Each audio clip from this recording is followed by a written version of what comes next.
Hello guys, welcome back to my YouTube channel. तो जो poem आज हम पढ़ने वाले हैं उसका नाम है I am wife I have finished that. ये पोएम लिखी थी एमिली डिकिंसन ने। तो जैसे कि हमारी हर वीडियो की परंपरा है कि हम अपने नॉवलिस्ट के बारे में या पोएट के बारे में पहले पढ़ते हैं, तो आज भी हम वही करने वाले हैं क्योंकि एग्ज़ाम पॉइंट ऑफ व्यू से ये बहुत ज़्यादा बेनिफिशियल है कि आप अपने एग्ज़ाम में अपने पोएट के बारे में, ऑथर के बारे में लिख रहे हो। आप ही के लिए प्लस पॉइंट है। तो एमिली डिकिंसन का पूरा नाम था एमिली एलिजाबेथ डिकिंसन। ये 10 दिसंबर 1830 में पैदा हुई थी। एक अमेरिकन पोएट थी। ये एक अच्छी खासी वेल नोन फैमिली में पैदा हुई थी। इनकी फैमिली फेमस तो थी बट एज सच इतनी अमीर नहीं थी। इनके जो फादर थे एडवर्ड डिकिंसन, वो लॉयर थे और एमहर्स्ट कॉलेज के ट्रस्टी थे। जो एमिली थी, इनको अपने क्लोज वंस की डेथ का, उनको खोने का बचपन से ही एक ट्रॉमा सा था, एक डर सा था। जब ये छोटी थी ना, तो इनकी कज़न थी, उसकी डेथ हो गई थी, तो उसकी वजह से ये डिप्रेशन में चली गई थी और कहीं ना कहीं ये सोचती थी कि काश मेरी भी डेथ हो जाती। वो उस पेन को बेयर ही नहीं करना चाहती थी। किसी की डेथ का जो पेन होता है ना, वो बेयर ही नहीं करना चाहती थी, सहन नहीं सकती थी वो उस दर्द को। डिकिंसन ने अपनी पूरी लाइफ में अपनी एक भी पोएम पब्लिश नहीं की थी। इनकी मोस्ट ऑफ द पोएम इनकी डेथ के बाद पब्लिश की गई। और ये शो करता है कि उस टाइम पर एक औरत के लिए पोएट बनना कितना ज़्यादा डिफ़िकल्ट था, एक पोएम लिखना कितना डिफ़िकल्ट था। डिकिंसन एक कन्फेशनल पोएट हैं। अपनी पोएम में अपने इमोशंस, फीलिंग्स, लव, थॉट को कन्फेस करती हैं, एक्सप्रेस करती हैं। फ्रेंडशिप और लव डिकिंसन के लिए किसी भी चीज़ से ज़्यादा इम्पॉर्टेंट था। डिकिंसन की पोएम काफ़ी ज़्यादा यूनिक होती हैं बाकी पोएट की पोएम से।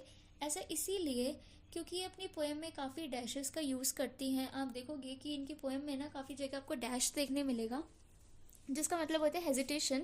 वो हेजिटेशन के साथ वो लाइन बोल रही हैं। इरेगुलर कैपिटलाइजेशन, बीच बीच में रैंडम वर्ड्स को कैपिटल लेटर्स में लिख देना, और पंक्चुएशन मार्क्स का इरेगुलर यूज़, अनएक्सपेक्टेड राइम्स का यूज़ करना। तो ये सब इनकी पोएम में ना काफ़ी ज़्यादा कॉमन है, जो कि इनकी पोएम को बाकी पोएम से यूनिक बनाती है। तो इन्होंने तकरीबन 1800 पोएम्स अपनी लाइफ में लिखी हैं। इनकी डेथ 15 मई 1886 में हुई थी। ये पोएम एंटायरली मैरिज के बारे में है, बट इस टर्म को इस पूरी पोएम में कहीं भी मेंशन ही नहीं किया गया। एमिली डिकिंसन ने कभी भी शादी नहीं की थी। वो लाइफ टाइम सिंगल थी, अनमैरिड थी। तो वो इस पोएम में अपने आप को एक मैरिड वुमेन कंसिडर कर रही हैं और कंपेयर कर रही हैं एक सिंगल वुमेन की लाइफ को वाइफ की लाइफ से, यानी कि एक मैरिड वुमेन की लाइफ को एक अनमैरिड वुमेन की लाइफ से, कि क्या डिफरेंसेस हैं दोनों लाइफ में और सोसाइटी का उस चीज़ को लेके क्या व्यू है, क्या थॉट्स हैं। इस पोएम में टोटल 3 स्टैंजास हैं और एक स्टैंजा में 4 लाइन्स हैं। तो basically it's a short poem. Emily ने इस पोएम की फर्स्ट लाइन को ही अपने पोएम का टाइटल बनाया है। तो हम अपनी पोएम को स्टार्ट करते हैं। हमारी पोएम का फर्स्ट स्टैंजा क्या है? I am wife I have finished that, that other state I am jar, I am women now it's safer so. तो यहाँ देखो कि आपको नज़र आ रहा होगा, यहाँ पे डैशेस का यूज़ किया उन्होंने। तो ये यहाँ पे हेजिटेशन शो कर रहा है। जो पोएट है वो हेजिटेशन के साथ ये सारी चीज़ें बोल रही हैं। और कोटेशन मार्क के अंदर वाइफ को, वुमेन को लिखा गया। ये चीज़ मैं आपको थोड़ी देर बाद बताती हूँ, ओके। जार मतलब क्या होता है? जार मतलब होता है रूलर या एम्परर। और अब ये देखो कि इस पोएम की फर्स्ट लाइन क्या है। इस पोएम की फर्स्ट लाइन है I am wife I have finished that, और यही लाइन इस पोएम का टाइटल है। तो ऐसा इन्होंने अपनी इसी पोएम में नहीं किया, इन्होंने अपनी बाकी की पोएम में भी यही किया। इनकी जो बहुत सारी पोएम्स हैं उसमें इन्होंने अपनी स्टैंजा की फर्स्ट लाइन को, जो इनका फर्स्ट स्टैंजा है, उसी की फर्स्ट लाइन को पोएम का टाइटल बनाया है। एमिली ने अपनी अनमैरिड वुमेन की रियलिटी को साइड करके, क्योंकि इन रियल तो उन्होंने शादी की ही नहीं थी, वो अनमैरिड थी, तो उन्होंने इस रियलिटी को साइड करके इस पोएम में अपने आप को कुछ देर के लिए मैरिड वुमेन की जगह पे रख के उस पर्सपेक्टिव से देखा है। अनमैरिड लोगों को कंपेयर किया है दोनों लाइफ को, ओके। तो सोसाइटी की नज़रों में क्या होता था कि जो आइडियल वुमेन किसको कंसिडर करते थे, वो एक मैरिड वुमेन को ही एक आइडियल वुमेन मानते थे। अभी भी ये चीज़ है बट वो चीज़ अब कम हो गई है। बट एजुकेशन की वजह से वो चीज़ अब फिर भी थोड़ा कम हो गई है। बट पहले डिकिंसन एरा में क्या था कि बहुत ज़्यादा पार्शियलिटी थी, बहुत बायसनेस थी, लड़कियों की कोई फ्रीडम थी नहीं, कोई इंडिपेंडेंस नहीं था उनके लिए।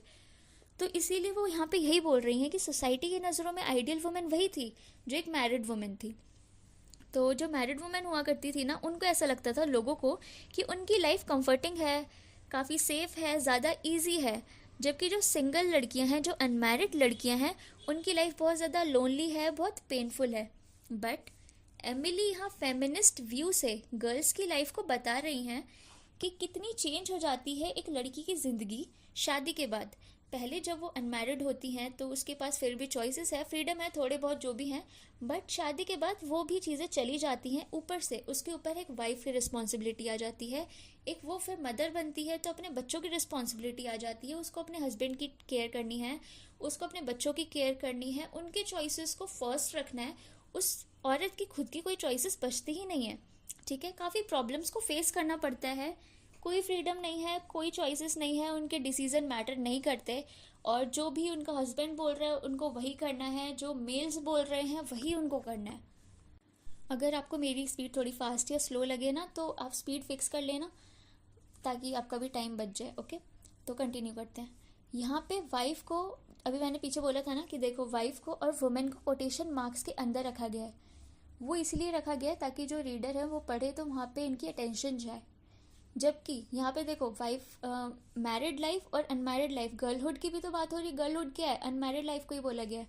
तो यहाँ पे दोनों लाइफ को कंपेयर किया है, जबकि यहाँ वाइफ टर्म का यूज़ किया इन्होंने। ठीक है, मैरिड जो वो है उसको इन्होंने मेंशन किया है, बट गर्लहुड का बात तो हो रही है, बट इन्होंने कहीं रिटन मेंशन नहीं किया, जस्ट वर्बली बताया है, वो भी हेजिटेशन के साथ। दिख रहा है ना, यहाँ पे डैश का यूज़ किया है।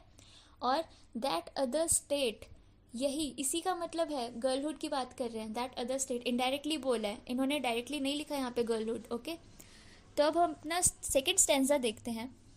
सेकंड स्टैंजा क्या है, how odd the girl's life looks behind the soft eclipse, I think that earth feel so to folks in heaven now. तो सेकंड स्टैंजा में गर्ल की लाइफ को अर्थ से कंपेयर किया है और वाइफ की लाइफ को हेवन से कंपेयर किया है। जो सोसाइटी है वो हेवन को बेटर कंसीडर करती है। बताया था अभी मैंने कि जो सोसाइटी है उसकी नज़रों में आइडियल वुमेन एक मैरिड वुमेन है, तो इसलिए बोला है कि जो सोसाइटी है वो हेवन को बेटर कंसीडर करती है, यानी कि एक मैरिड लाइफ को बेटर कंसीडर करती है। जबकि एमिली जो है, हमारी जो पोएट हैं, वो अर्थ की लाइफ को प्रेफर करती हैं, मतलब गर्लहुड को वो प्रेफर करती हैं अपनी अनमैरिड लाइफ को, क्योंकि फ्रीडम है, इंडिपेंडेंस है, कोई लाइफ कंट्रोल नहीं कर सकता। हमारी लाइफ अपने हाथ में, हमारे डिसीजन चॉइसेस हमारे हाथ में है। सॉफ्ट एक्लिप्स यहाँ पे शादी को बोला गया है। लड़कियाँ कितनी भी टैलेंटेड हो, उनमें कितना भी टैलेंट हो, बट मेल डोमिनेशन की वजह से वो सब छुपा दिया जाता है, इसलिए यहाँ पे सॉफ्ट एक्लिप्स टर्म का यूज़ किया है। उन्हें कोई भी अपॉर्चुनिटीज़ प्रोवाइड नहीं की जाती औरतों को, क्योंकि सोसाइटी को डर है कि अगर औरतों को अपॉर्चुनिटीज़ प्रोवाइड की तो वो आदमियों से आगे निकल जाएंगी। और ये सब पहले के लोगों का मानना था, जो डिकिंसन एरा के जो लोग थे, तो वो तब तक चला आ रहा था। ठीक है, जो डिकिंसन एरा से भी बहुत पुराने लोग थे ना, वो तब से ही चला आ रही है ये सोच, ये थिंकिंग, और अभी भी कहीं ना कहीं हमारी सोसाइटी में अभी भी कहीं ना कहीं ये चीज़ एग्जिस्ट करती है। अब हमारा थर्ड स्टेंजा आता है, this being comfort then that other kind was pain, but why compare, I am wife stop there. इस स्टेंजा में बोला गया है कि डिकिंसन एरा में मैरिड लाइफ को वार्म, सेफ और कंफर्टिंग कंसीडर किया गया है, और वहीं दूसरी जगह गर्लहुड को पेनफुल बोला गया है। और यहाँ कहीं गर्लहुड लिखा नहीं है, that other state, that other kind ऐसा बोला गया, वो भी हेजिटेशन के साथ। यहाँ पे डैश का उन्होंने कंटिन्यूस यूज़ किया है, ये सब पोएट की हेजिटेशन शो कर रहा है। बट वाई कंपेयर, कंपेयर करना ही क्यों है, I am wife stop there, क्योंकि एमिली यहाँ मैरिड वुमेन के पर्सपेक्टिव से बता रही हैं, इसीलिए वो बोलती हैं कि मैं वाइफ हूँ, और एक वाइफ को इतनी क्वेश्चनिंग और इन्वेस्टिगेशन की परमिशन है ही नहीं सोसाइटी में, तो इसीलिए स्टॉप देयर। और इसके बारे में वो आगे और नहीं सोचना चाहती, क्योंकि वो ऑलरेडी वाइफ है, तो जो भी प्रॉस और कॉन्स हैं वो उन्हें खुद ही फेस करने हैं। तो पोएम हमारी यहीं ख़त्म होती है। एक शॉर्ट सा ओवरव्यू इस पोएम का ये है कि इस पोएम में बेसिकली यही बताया गया है कि शादी औरत की लाइफ को, डेस्टिनी को बांध देती है। उनको वैसे ही उतनी फ्रीडम और चॉइसेस होती नहीं है, बट शादी के बाद जो भी थोड़ी मोड़ी फ्रीडम होती है वो उनसे छिन जाती है।